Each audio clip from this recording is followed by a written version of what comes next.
ನಮಸ್ಕಾರಗಳಿರಿ. ಈ ವಿಡಿಯೋದಲ್ಲಿ ಇವತ್ತು ನಮ್ಮ ಮಾರ್ಕೆಟಲ್ಲಿ ಸುದ್ದಿಲಿರುವಂತಹ ಇಂಪಾರ್ಟೆಂಟ್ ಶೇರ್ಗಳ ಬಗ್ಗೆ ತಿಳ್ಕೊಳ್ಳುವಂತ ಪ್ರಯತ್ನವನ್ನು ಮಾಡೋಣ.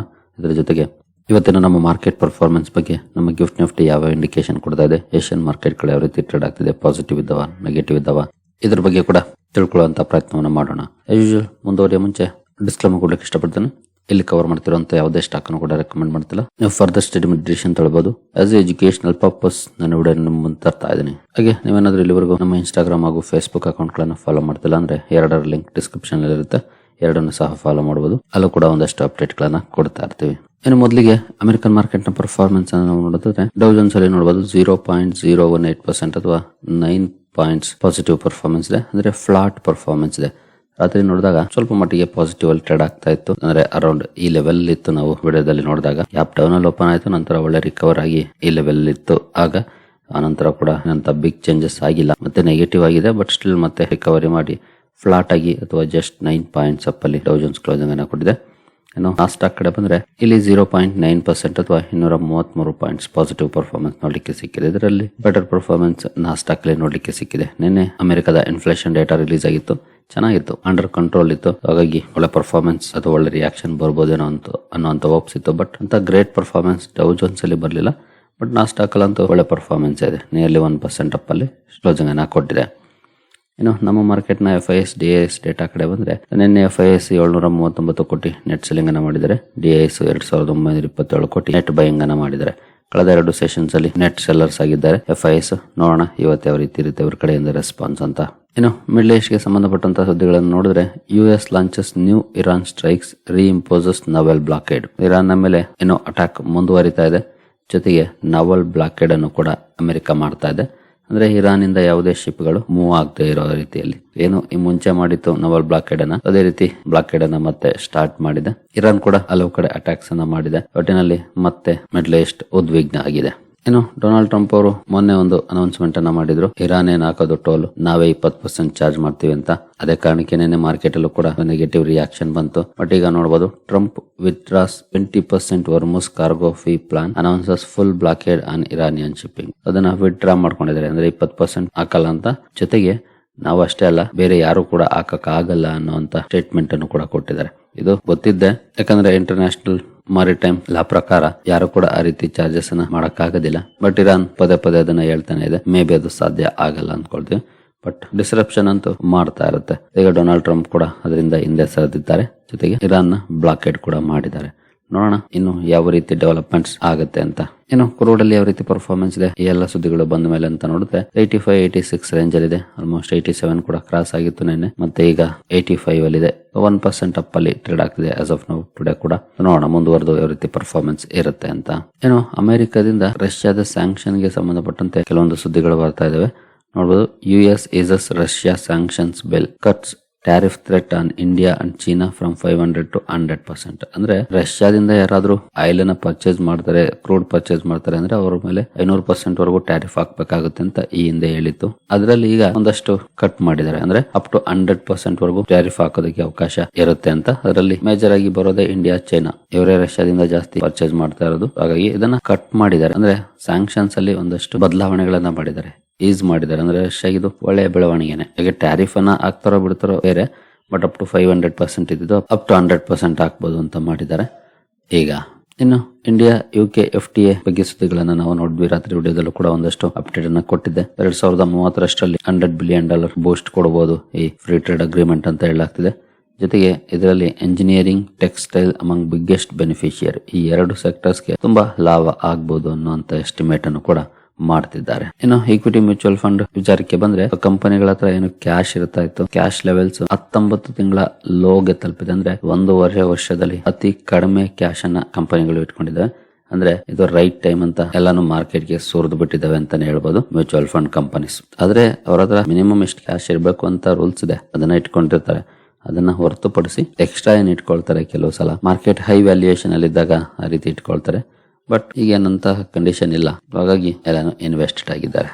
ನಿನ್ನೆ IBM ಶೇರ್ ಅಲ್ಲಿ ಅಪ್ ಟು 25% ವರೆಗೂ ಕೂಡ ಡೌನ್ ಪರ್ಫಾರ್ಮೆನ್ಸ್ ನೋಡ್ಲಿಕ್ಕೆ ಸಿಕ್ತು. ರಾತ್ರಿ ವಿಡಿಯೋದಲ್ಲಿ ನಾನು ಇದನ್ನ ಕವರ್ ಮಾಡಿ ತಿಳಿಸ್ಕೊಟ್ಟಿದ್ದೆ ಕೂಡ. ನಮ್ಮ IT ಸೆಕ್ಟರ್ ನ ವಿಪ್ರೋ ಹಾಗೂ ಇನ್ಫೋಸಿಸ್ ನ ಮೇಲೂ ಕೂಡ ಇದರ ಕಾಸ್ಕೇಡಿಂಗ್ ಇಂಪ್ಯಾಕ್ಟ್ ಬಿದ್ದಿತ್ತು. ಯಾಕಂದ್ರೆ AI ಸ್ಪೆಂಡಿಂಗ್ ಬೂಮ್ ಬಿಸ್ನೆಸ್ ಅನ್ನುವಂತ ಅಪ್ಡೇಟ್ ಅನ್ನ ಕೊಟ್ಟಿದ್ದು. ವೀಕ್ ಇತ್ತು ಕಂಪನಿಯ ಪರ್ಫಾರ್ಮೆನ್ಸ್ ಕೂಡ, ಜೊತೆಗೆ Q2 ಇನ್ನೂ ವೀಕ್ ಇರಬಹುದು ಅನ್ನುವಂತ ಅಪ್ಡೇಟ್ ಅನ್ನು ಕೂಡ ಕೊಟ್ಟಿದೆ. ಈ ಸುದ್ದಿ ಸ್ಟಾಕ್ ಅಲ್ಲಿ 25% ವರೆಗೂ ಬೀಳೋದಕ್ಕೆ ಕಾರಣ ಆಯ್ತು. ಈ ಸುದ್ದಿಗಾಗಿ ಇವತ್ತು ನಮ್ಮ IT ಸೆಕ್ಟರ್ ಕೂಡ ನಾವು ಫೋಕಸ್ ಅಲ್ಲಿ ಇಟ್ಟಿರ್ಬೇಕಾಗುತ್ತೆ. ಯಾವ ರೀತಿ ಪರ್ಫಾರ್ಮೆನ್ಸ್ ಬರುತ್ತೆ ಅಂತ. ನೆನ್ನೆ ಅಂತೂ 1% ಡೌನ್ ಫಾಲ್ ಇತ್ತು. ನೋಡೋಣ ಇವತ್ತು ಈ ಸುದ್ದಿಗೆ ಏನಾದ್ರು ಡೌನ್ ಆಗುತ್ತಾ ಅಥವಾ ನಾರ್ಮಲ್ ಆಗಿ ಪರ್ಫಾರ್ಮೆನ್ಸ್ ಬರುತ್ತಾ ಅಂತ. IT ಸೆಕ್ಟರ್ ಅನ್ನ ಇವತ್ತು ವಾಚ್ ಮಾಡಬಹುದು, ಯಾವ ರೀತಿ ಇರುತ್ತೆ ಪರ್ಫಾರ್ಮೆನ್ಸ್ ಅಂತ. ಬಯೋಕಾನ್ ಫೋಕಸ್ ಅಲ್ಲಿ ಇರುತ್ತೆ. ಆಕ್ಚುಲಿ ಬಯೋಕಾನ್ ಗೆ ಸಂಬಂಧಪಟ್ಟಂತೆ ನೆನ್ನೆ ಈ ಸುದ್ದಿ ಬಂದಿತ್ತು, ಬಟ್ ಯಾರು ತಗೊಳ್ತಾರೆ ಅನ್ನೋ ಕ್ಲಾರಿಟಿ ಇರಲಿಲ್ಲ. ಮೈಲಾನ್ ಅವರು ಎಕ್ಸಿಟ್ ಆಗ್ತಿದ್ದಾರೆ ಇದರಿಂದ. Morgan Stanley, ICICI Pru, Goldman Sachs, Citigroup among 36 investors by entire 5.6% stake. 36 investors ಮೈಲಾನ್ ಹತ್ರ ಇದ್ದಿದ್ದ 5.64% ಸ್ಟೇಕ್ ಅನ್ನು ತಗೊಳ್ತಿದ್ದಾರೆ. ಈ ಸುದ್ದಿ ಕಾರಣಕ್ಕೆ ಬಯೋಕಾನ್ ಫೋಕಸ್ ಅಲ್ಲಿ ಇರುತ್ತೆ. ಸ್ಟಾಕ್ ಅನ್ನು ವಾಚ್ ಮಾಡಬಹುದು, ಯಾವ ರೀತಿ ಇರುತ್ತೆ ಇವತ್ತು ರಿಯಾಕ್ಷನ್ ಅಂತ. ಸೇಮ್ ಅದೇ ಸುದ್ದಿನೇ. ಮುಂದುವರಿಯ ಮುಂಚೆ ಡಿಸ್ಕ್ರಿಪ್ಷನ್ ಅಲ್ಲಿ ಅಕೌಂಟ್ ಅನ್ನು ಓಪನ್ ಮಾಡ್ಕೊಳ್ಳುವಂತ ಲಿಂಕ್ ಇರುತ್ತೆ. ಇಂಟ್ರೆಸ್ಟ್ ಇರೋರು ಅಕೌಂಟ್ ಅನ್ನು ಓಪನ್ ಮಾಡ್ಕೊಳ್ಬಹುದು. ಹೂಡಿಕೆಗೆ ಸಂಬಂಧಪಟ್ಟಂತೆ ನಿಮ್ಗೆ ಏನಾದ್ರು ಸಪೋರ್ಟ್ ಬೇಕು ಅಂದ್ರೆ ಇಲ್ಲಿರುವಂತಹ ನಂಬರ್ಗಳ ಮೂಲಕ ನಮ್ಮ ಟೀಮ್ನ ಸಂಪರ್ಕ ಮಾಡಬಹುದು. ಬಟ್ ಸಪೋರ್ಟ್ ಸಿಗಬೇಕು ಅಂದ್ರೆ ನೀವು ನಮ್ಮ ಮೂಲಕ ಅಕೌಂಟ್ ಅನ್ನು ಓಪನ್ ಮಾಡ್ಕೊಂಡಿರ್ಬೇಕಾಗುತ್ತೆ. ಹಾಗಾಗಿ ಡಿಸ್ಕ್ರಿಪ್ಷನ್ ಅಲ್ಲಿ ಇರುವಂತಹ ಲಿಂಕ್ ಅನ್ನು ಬಳಸ್ಕೊಂಡು ಅಕೌಂಟ್ ಅನ್ನು ಓಪನ್ ಮಾಡ್ಕೊಂಡು ಸಂಪರ್ಕ ಮಾಡಬಹುದು. ಇಂಡಿವಿಜುವಲ್ ಸ್ಟಾಕ್ ಗಳ ಕಡೆ ನಾವು ಬಂದ್ರೆ IDBI ಬ್ಯಾಂಕ್ ಫೋಕಸ್ ಅಲ್ಲಿ ಇರುತ್ತೆ. ಯಾಕಂದ್ರೆ ನಿನ್ನೆ ಕೆಲವು ಸುದ್ದಿಗಳು ಬಂದಿದ್ವು ಕಂಪನಿಗೆ ಸಂಬಂಧಪಟ್ಟಂತೆ. ಅಂದ್ರೆ ಸರ್ಕಾರ ಸ್ಟೇಕ್ ಸೇಲ್ ಮಾಡೋ ಬಗ್ಗೆ ಹಲವು ಮೀಟಿಂಗ್ ಗಳನ್ನ ಸರ್ಕಾರ ಮಾಡ್ತಿದೆ ಅಂತ. ಬಟ್ ಫೈನಲಿ ಇನ್ನೊಂದು ಇದು ಬಂತು, ಫೈರ್ ಫಾಕ್ಸ್ ಬಿಟ್ಸ್ ಮಾಡಿದೆ ಅಂತ.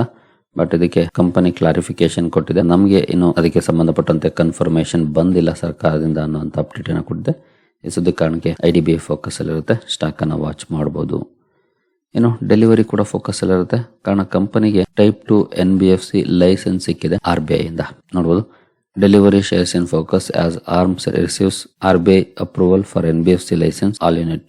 ಟೈಪ್ 2 NBFC ಲೈಸೆನ್ಸ್ ಅನ್ನ ಪಡ್ಕೊಂಡಿದೆ. ಈ ಸುದ್ದಿ ಕಾರಣಕ್ಕೆ ಡೆಲಿವರಿ ಫೋಕಸ್ ಅಲ್ಲಿ ಇರುತ್ತೆ. ಸ್ಟಾಕ್ ಅನ್ನ ವಾಚ್ ಮಾಡಬಹುದು. ಹೀರೋ ಮೋಟೋ ಕಾರ್ಪ್ ಕೂಡ ಸುದ್ದಿಯಲ್ಲಿ ಇರುತ್ತೆ. ಕಾರಣ ನೋಡಬಹುದು, Hero Moto Corp to raise stake in Ather Energy with 1000 crore additional investment. Ather ಎನರ್ಜಿಯಲ್ಲಿ 1000 ಕೋಟಿ ಅಡಿಷನಲ್ ಇನ್ವೆಸ್ಟ್ಮೆಂಟ್ ಮಾಡೋ ಮೂಲಕ ಸ್ಟೇಕ್ ಅನ್ನ ರೈಸ್ ಮಾಡುವಂತ ನಿರ್ಧಾರವನ್ನು ಮಾಡಿದೆ. ಈಗಾಗಲೇ ಏಥರ್ ಎನರ್ಜಿಯಲ್ಲಿ ಹೀರೋ ಮೋಟೋ ಕಾರ್ಪ್ ನ ಹೋಲ್ಡಿಂಗ್ ಇದೆ. ನಾವು ಇಲ್ಲಿ ಬಂದ್ರೆ ನೋಡಬಹುದು, ಇಲ್ಲಿ ಪ್ರಮೋಟರ್ ಹೋಲ್ಡಿಂಗ್ಸ್ ಗೆ ಬಂದ್ರೆ 30% ಗಿಂತ ಜಾಸ್ತಿ promoter holding Hero Moto Corp ಇದೆ. ಈಗ ಇನ್ನೂ 1000 ಕೋಟಿಯನ್ನ ಹೂಡಿಕೆ ಮಾರಾಟ ಕೊಟ್ಟಿದೆ ಕಂಪನಿ ಏಥರ್ ಎನರ್ಜಿಯಲ್ಲಿ. ಬೆಲ್ ರೈಸ್ ಇಂಡಸ್ಟ್ರೀಸ್ ಕೂಡ ಫೋಕಸ್ ಅಲ್ಲಿ ಇರುತ್ತೆ. ಕಾರಣ ಕಂಪನಿ ನಿನ್ನೆ QIP ಲಾಂಚ್ ಮಾಡಿದೆ. QIP ಲಾಂಚ್ ನ ಕಾರಣಕ್ಕೆ ಸ್ಟಾಕ್ ಫೋಕಸ್ ಅಲ್ಲಿ ಇರುತ್ತೆ. ಇದನ್ನು ಸಹ ವಾಚ್ ಮಾಡಬಹುದು, ಯಾವ ರೀತಿ ಇರುತ್ತೆ ಪರ್ಫಾರ್ಮೆನ್ಸ್ ಅಂತ. PDS ಲಿಮಿಟೆಡ್ ಸುದ್ದಿಲಿರುತ್ತೆ. ನಿನ್ನೆ ಕೂಡ ಒಂದು ಅಪ್ಡೇಟ್ ಬಂದಿತ್ತು ಕಂಪನಿಗೆ ಸಂಬಂಧಪಟ್ಟಂತೆ. ಇವತ್ತು ಕೂಡ ಒಂದು ಸುದ್ದಿ ಇದೆ. ನಿನ್ನೆ ಫ್ರೆಂಚ್ ರಿಟೇಲರ್ ಇಂದ ಮಲ್ಟಿ ಇಯರ್ ಡೀಲ್ ಅನ್ನ ಪಡ್ಕೊಂಡಿತ್ತು. ಇವತ್ತು ಇಂಡೋನೇಷ್ಯಾದ ಲೀಡಿಂಗ್ ಅಪರಲ್ ಮ್ಯಾನುಫ್ಯಾಕ್ಚರಿಂಗ್ ಕಂಪನೀಸ್ ಇಂದ ಸ್ಟ್ರಾಟಜಿಕ್ ಪಾರ್ಟ್ನರ್ಶಿಪ್ ಅನ್ನ ಮಾಡ್ಕೊಂಡಿದೆ. ಈ ಸುದ್ದಿ ಕಾರಣಕ್ಕೆ PDS ಲಿಮಿಟೆಡ್ ಫೋಕಸ್ ಅಲ್ಲಿ ಇರುತ್ತೆ. ಸ್ಟಾಕ್ ಅನ್ನ ವಾಚ್ ಮಾಡಬಹುದು, ಯಾವ ರೀತಿ ಇರುತ್ತೆ ಇವತ್ತು ಪರ್ಫಾರ್ಮೆನ್ಸ್ ಅಂತ. ಈಸಿ ಟ್ರಿಪ್ ಪ್ಲಾನರ್ಸ್ ಕೂಡ ಸುದ್ದಿಯಲ್ಲಿರುತ್ತೆ. ಕಾರಣ ಕಂಪನಿ ಜಾರ್ಖಂಡ್ ನ ಟೂರಿಸಂ ಡಿಪಾರ್ಟ್ಮೆಂಟ್ ಜೊತೆ MOU ಮಾಡ್ಕೊಂಡಿದೆ. ಜಾರ್ಖಂಡ್ ಅಲ್ಲಿ ಟೂರಿಸಂ ಪ್ರಮೋಟ್ ಮಾಡ್ಲಿಕ್ಕೆ. ಈ ಸುದ್ದಿ ಕಾರಣಕ್ಕೆ ಈಸಿ ಟ್ರಿಪ್ ಪ್ಲಾನರ್ಸ್ ಫೋಕಸ್ ಅಲ್ಲಿ ಇರುತ್ತೆ. ಈ ಸ್ಟಾಕ್ ಅನ್ನು ಸಹ ವಾಚ್ ಮಾಡಬಹುದು.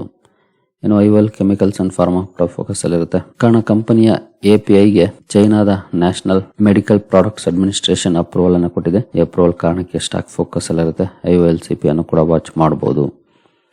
ಜೈನ್ ರಿಸೋರ್ಸ್ ರಿಸೈಕ್ಲಿಂಗ್ ಕೂಡ ಫೋಕಸ್ ಅಲ್ಲಿ ಇರುತ್ತೆ. ಕಾರಣ ಕಂಪನಿಯ ಒಂದು ಪ್ಲಾಂಟ್ ಅಲ್ಲಿ ಆಕ್ಸಿಡೆಂಟ್ ಆಗಿದೆ. ಅದರಲ್ಲಿ ಒಬ್ಬ ಲೇಬರ್ ನ ಜೀವಹಾನಿ ಕೂಡ ಆಗಿದೆ. ಹಾಗೆ ಇತರರಿಗೆ ಇಂಜುರೀಸ್ ಆಗಿದೆ. ಈ ಅಪ್ಡೇಟ್ ಅನ್ನ ಕೊಟ್ಟಿದೆ ಕಂಪನಿ. ಈ ಸುದ್ದಿ ಕಾರಣಕ್ಕೆ ಜೈನ್ ರಿಸೋರ್ಸ್ ರಿಸೈಕ್ಲಿಂಗ್ ಕೂಡ ಫೋಕಸ್ ಅಲ್ಲಿ ಇರುತ್ತೆ. ಈ ಸ್ಟಾಕ್ ಅನ್ನು ಸಹ ವಾಚ್ ಮಾಡಬಹುದು. ಜಮ್ಮು ಅಂಡ್ ಕಾಶ್ಮೀರ್ ಬ್ಯಾಂಕ್ ಕೂಡ ಸುದ್ದಿಯಲ್ಲಿರುತ್ತೆ. ಕಾರಣ ಕಂಪನಿ ಸುಮಾರು 1 ಕೋಟಿ ಶೇರ್ಗಳನ್ನ ಡೈವೆಸ್ಟ್ ಮಾಡುವಂತ ಅನೌನ್ಸ್ಮೆಂಟ್ ಅನ್ನ ಮಾಡಿದೆ. PNB ಮೆಟ್ ಲೈಫ್ ಆ ಸ್ಟೇಕ್ ಅನ್ನ ತಗೊಳ್ಳುವಂತ ಅಪ್ಡೇಟ್ ಅನ್ನ ಕೊಟ್ಟಿದೆ. ಈ ಸುದ್ದಿ ಕಾರಣಕ್ಕೆ ಜಮ್ಮು ಅಂಡ್ ಕಾಶ್ಮೀರ್ ಬ್ಯಾಂಕ್ ಕೂಡ ಫೋಕಸ್ ಅಲ್ಲಿ ಇರುತ್ತೆ. ಈ ಸ್ಟಾಕ್ ಅನ್ನು ಸಹ ವಾಚ್ ಮಾಡಬಹುದು. NBCC ಸುದ್ದಿಯಲ್ಲಿ ಇರುತ್ತೆ. ಕಾರಣ HSCC ಯನ್ನ NBCC ಅಲ್ಲಿ ಮರ್ಜ್ ಮಾಡೋದಕ್ಕೆ ಬೋರ್ಡ್ ಅಪ್ರೂವಲ್ ಅನ್ನ ಕೊಟ್ಟಿದೆ. ಈ ಅಪ್ರೂವಲ್ ಕಾರಣಕ್ಕೆ ಅಂದ್ರೆ ಈ ಮರ್ಜರ್ ನ ಕಾರಣಕ್ಕೆ ಸ್ಟಾಕ್ ಫೋಕಸ್ ಅಲ್ಲಿ ಇರುತ್ತೆ. NBCC ಅನ್ನು ಕೂಡ ವಾಚ್ ಮಾಡಬಹುದು. ಈ ಸುದ್ದಿಗೆ ಯಾವ ರೀತಿ ರಿಯಾಕ್ಷನ್ ಇರುತ್ತೆ ಅಂತ. ನಂತರ ಕೆಪಾಸಿಟಿ ಇನ್ಫ್ರಾ ಕೂಡ ಸುದ್ದಿಯಲ್ಲಿರುತ್ತೆ. ಕಾರಣ ಕಂಪನಿಗೆ 482 ಕೋಟಿ ಪ್ರಾಜೆಕ್ಟ್ ಸಿಕ್ಕಿದೆ. ಈ ಪ್ರಾಜೆಕ್ಟ್ ಕಾರಣಕ್ಕೆ ಸ್ಟಾಕ್ ಫೋಕಸ್ ಅಲ್ಲಿ ಇರುತ್ತೆ. ಕೆಪಾಸಿಟಿ ಇನ್ಫ್ರಾ ಪ್ರಾಜೆಕ್ಟ್ಸ್ ಅನ್ನು ಕೂಡ ವಾಚ್ ಮಾಡಬಹುದು. KEC ಇಂಟರ್ನ್ಯಾಷನಲ್ ಸುದ್ದಿಯಲ್ಲಿರುತ್ತೆ. ಕಾರಣ ಕಂಪನಿಗೆ 1180 ಕೋಟಿ ಆರ್ಡರ್ ಸಿಕ್ಕಿದೆ. ಈ ಆರ್ಡರ್ ಕಾರಣಕ್ಕೆ KEC ಇಂಟರ್ನ್ಯಾಷನಲ್ ಫೋಕಸ್ ಅಲ್ಲಿ ಇರುತ್ತೆ. ಈ ಸ್ಟಾಕ್ ಅನ್ನು ಸಹ ವಾಚ್ ಮಾಡಬಹುದು. ಅಂಡ್ L&T ಟೆಕ್ನಾಲಜಿ ಸರ್ವಿಸಸ್ ನಿನ್ನೆ ರಿಸಲ್ಟ್ ಅನ್ನು ಅನೌನ್ಸ್ ಮಾಡಿತ್ತು. ರಿಸಲ್ಟ್ ನ ಜೊತೆಗೆ ಕಂಪನಿ ಆಂಥ್ರೋಪಿಕ್ ಜೊತೆ ಕ್ಲೌಡ್ ಇಂಟಿಗ್ರೇಷನ್ಗೆ ಸಂಬಂಧಪಟ್ಟಂತೆ ಒಪ್ಪಂದವನ್ನು ಮಾಡಿಕೊಂಡಿದೆ. ಈ ಒಪ್ಪಂದದ ಕಾರಣಕ್ಕೆ ಸ್ಟಾಕ್ ಫೋಕಸ್ ಅಲ್ಲಿ ಇರುತ್ತೆ. L&T ಟೆಕ್ನಾಲಜಿ ಸರ್ವಿಸಸ್ ಅನ್ನು ಕೂಡ ವಾಚ್ ಮಾಡಬಹುದು. ರಿಸಲ್ಟ್ ಗಳ ಕಡೆ ಬಂದ್ರೆ ಇವತ್ತು ಏಂಜಲ್ 1 ರಿಸಲ್ಟ್ ಇದೆ. ನಂತರ ಕಂಟೈನರ್ ಕಾರ್ಪೊರೇಷನ್ ಆಫ್ ಇಂಡಿಯಾ ಇದೆ, MV ಫೋಟೋವೋಲ್ಟಾಯಿಕ್, ಗೋವಾ ಕಾರ್ಬನ್ ಇದೆ, ಗ್ರೋನ ರಿಸಲ್ಟ್ ಇದೆ ಇವತ್ತು, GTPL, HDB ಫೈನಾನ್ಷಿಯಲ್ ಸರ್ವಿಸಸ್ ಇದೆ, HDFC AMC ಇದೆ, HDFC ಲೈಫ್ ಇದೆ, ಹಾಗೆ ICICI ಜನರಲ್ ಇನ್ಶೂರೆನ್ಸ್ ಕೂಡ ಇದೆ ಇವತ್ತು. ಇನ್ನು ICICI ಪ್ರೂ ಇದೆ, ಕಲಾಮಂದಿರ್ ಇದೆ, K-Corps, K-Solves, lotus chocolates, network 18 ಹೀಗೆ ಹಲವಾರು ಕಂಪನಿಗಳ ರಿಸಲ್ಟ್ ಇದೆ. ನೋಡಬಹುದು ಲಿಸ್ಟ್ ಸ್ವಲ್ಪ ದೊಡ್ಡದಾಗಿ ಇದೆ. ನೋಡಬಹುದು ಮೋರ್ ದನ್ 40 ಕಂಪನೀಸ್ ರಿಸಲ್ಟ್ ಅನ್ನ ಇವತ್ತು ಅನೌನ್ಸ್ ಮಾಡ್ತಿದ್ದಾವೆ. ಇವುಗಳ ಮೇಲೂ ಕೂಡ ನಿಮ್ಮ ಗಮನ ಇರಲಿ. ಯಾವ ರೀತಿ ಇರುತ್ತೆ ರಿಸಲ್ಟ್ಸ್, ನಂತರ ಸ್ಟಾಕ್ ಗಳಲ್ಲಿ ಯಾವ ರೀತಿ ರಿಯಾಕ್ಷನ್ ಬರುತ್ತೆ ಅಂತ. ಪ್ರೈಮರಿ ಮಾರ್ಕೆಟ್ ಕಡೆ ಬಂದ್ರೆ ಕುಸುಮ್ಗರ್ IPOದ ಲಿಸ್ಟಿಂಗ್ ಇದೆ ಇವತ್ತು. ಪ್ರೀಮಿಯಂ ನೋಡಬಹುದು ಚೆನ್ನಾಗಿದೆ, 38% ಪ್ರೀಮಿಯಂ ಅಲ್ಲಿ ಆಸ್ ಆಫ್ ನಾವು ನೋಡ್ಲಿಕ್ಕೆ ಕಾಣ್ತಾ ಇದೆ. ಒಳ್ಳೆ ಲಾಭವನ್ನು ಕೊಡುವಂತ ಲಕ್ಷಣ ಆಸ್ ಆಫ್ ನಾವು ಇದೆ. ವಾಚ್ ಮಾಡಬಹುದು ಕುಸುಮ್ಗರ್ IPO ಎಷ್ಟಕ್ಕೆ ಲಿಸ್ಟ್ ಆಗುತ್ತೆ ಅಂತ. ಪ್ರೀಮಿಯಂ ಅಂತೂ ಚೆನ್ನಾಗಿದೆ. SBI ಫಂಡ್ಸ್ ಮ್ಯಾನೇಜ್ಮೆಂಟ್ IPO ನಿನ್ನೆ ಓಪನ್ ಆಗಿದೆ, ನಾಳೆವರೆಗೂ ಕೂಡ ಓಪನ್ ಇರುತ್ತೆ. ಪ್ರೀಮಿಯಂ ಸದ್ಯದ ಮಟ್ಟಿಗೆ 15% ಇದೆ. ನಿನ್ನೆ ಈಗಾಗಲೇ 68% ಸಬ್ಸ್ಕ್ರಿಪ್ಷನ್ ಆಗಿದೆ. ವಾಚ್ ಮಾಡಬಹುದು ಇವತ್ತು ಯಾವ ರೀತಿ ಇರುತ್ತೆ ಅಂತ. ಇದಕ್ಕೆ ಕಂಪನಿಯನ್ನ ಸ್ಟಡಿ ಮಾಡಬಹುದು ಕೂಡ. ಆಲ್ಪೈನ್ ಟೆಕ್ಸ್ ವರ್ಲ್ಡ್ ಕೂಡ ಓಪನ್ ಇರುತ್ತೆ. ಪ್ರೀಮಿಯಂ ಏನಂತ ಗ್ರೇಟ್ ಇಲ್ಲ, ಜಸ್ಟ್ ನಿಯರ್ಲಿ 5% ಪ್ರೀಮಿಯಂ ನೋಡ್ಲಿಕ್ಕೆ ಕಾಣ್ತಾ ಇದೆ. ಇಂಟ್ರೆಸ್ಟೆಡ್ ಇದನ್ನು ಕೂಡ ಸ್ಟಡಿ ಮಾಡಬಹುದು. ಇನ್ನು ಗ್ಲೋಬಲ್ ಮಾರ್ಕೆಟ್ ಕಡೆ ಬಂದ್ರೆ ಡೌ ಜೋನ್ಸ್ ಅಲ್ಲಿ ಸದ್ಯದ ಮಟ್ಟಿಗೆ 55 ಪಾಯಿಂಟ್ಸ್ 0.1% ಪಾಸಿಟಿವ್ ಪರ್ಫಾರ್ಮೆನ್ಸ್ ನೋಡ್ಲಿಕ್ಕೆ ಸಿಗ್ತಾ ಇದೆ ಡೌ ಜೋನ್ಸ್ ಫ್ಯೂಚರ್ಸ್ ಅಲ್ಲಿ. ಇನ್ನು ಗಿಫ್ಟ್ ನಿಫ್ಟಿ ಕಡೆ ಬಂದ್ರೆ 30 ಪಾಯಿಂಟ್ಸ್ 0.12% ಪಾಸಿಟಿವ್ ಇದೆ. ಈಗ ಏಷ್ಯನ್ ಮಾರ್ಕೆಟ್ಗಳು ಪಾಸಿಟಿವ್ ಅಲ್ಲಿ ಟ್ರೇಡ್ ಆಗ್ತಿದಾವೆ. ಎಲ್ಲ ಮಾರ್ಕೆಟ್ಗಳು ಕೂಡ ಪಾಸಿಟಿವ್ ಅಲ್ಲಿ ಇದ್ದಾವೆ. ನೋಡಬಹುದು ಅಂದ್ರೆ ಸ್ವಲ್ಪ ಮಟ್ಟಿಗೆ ಪಾಸಿಟಿವ್ ಇಂಡಿಕೇಶನ್ ನೋಡ್ಲಿಕ್ಕೆ ಸಿಗ್ತಾ ಇದೆ. ಎಸ್ಪೆಷಲಿ 20% ಚಾರ್ಜ್ ಹಾಕಲ್ಲ ಅನ್ನುವಂತ ಅಪ್ಡೇಟ್ ಬಂದ್ಮೇಲೆ ಸ್ವಲ್ಪ ಮಾರ್ಕೆಟ್ಸ್ ಅಲ್ಲಿ ಪರಿಸ್ಥಿತಿಗಳು ಬದಲಾಗಿದ್ದಾವೆ. ಬ್ರೆಂಟ್ ಕ್ರೂಡ್ ಸದ್ಯದ ಮಟ್ಟಿಗೆ 1.35% ಅಪ್ ಇದೆ. ಗೋಲ್ಡ್ 0.33% ಡೌನ್ ಅಲ್ಲಿ ಟ್ರೇಡ್ ಆಗ್ತಾ ಇದೆ. ಇನ್ನು INR ನಿನ್ನೆ 0.6% ವೀಕ್ ಆಗಿತ್ತು. ನೋಡೋಣ ಇವತ್ತು ಯಾವ ರೀತಿ ಪರ್ಫಾರ್ಮೆನ್ಸ್ ಇರುತ್ತೆ ಅಂತ. So overall indication positive ಇದೆ. Let's hope for the best. ಸರಿ ಗೆಳೆಯರಿ, ಈ ಎಲ್ಲ ಅಪ್ಡೇಟ್ಸ್ ನಿಮಗೆ ಇಷ್ಟ ಆಗಿದೆ ಅಂದ್ಕೊಳ್ತೀನಿ. ಹಾಗೆ ಡಿಸ್ಕ್ರಿಪ್ಷನ್ ಅಲ್ಲಿ ಅಕೌಂಟನ್ನು ಓಪನ್ ಮಾಡ್ಕೊಳ್ಳೋಂಥ ಲಿಂಕ್ ಇದೆ. ಇಂಟ್ರೆಸ್ಟ್ ಇರೋರು ಅಕೌಂಟನ್ನು ಓಪನ್ ಮಾಡ್ಕೊಳ್ಬಹುದು. ಮುಂದಿನ ವಿಡಿಯೋದಲ್ಲಿ ಸಿಗೋಣ. ಅಲ್ಲಿವರೆಗೂ ಜೈ ಹಿಂದ್, ಜೈ ಕರ್ನಾಟಕ.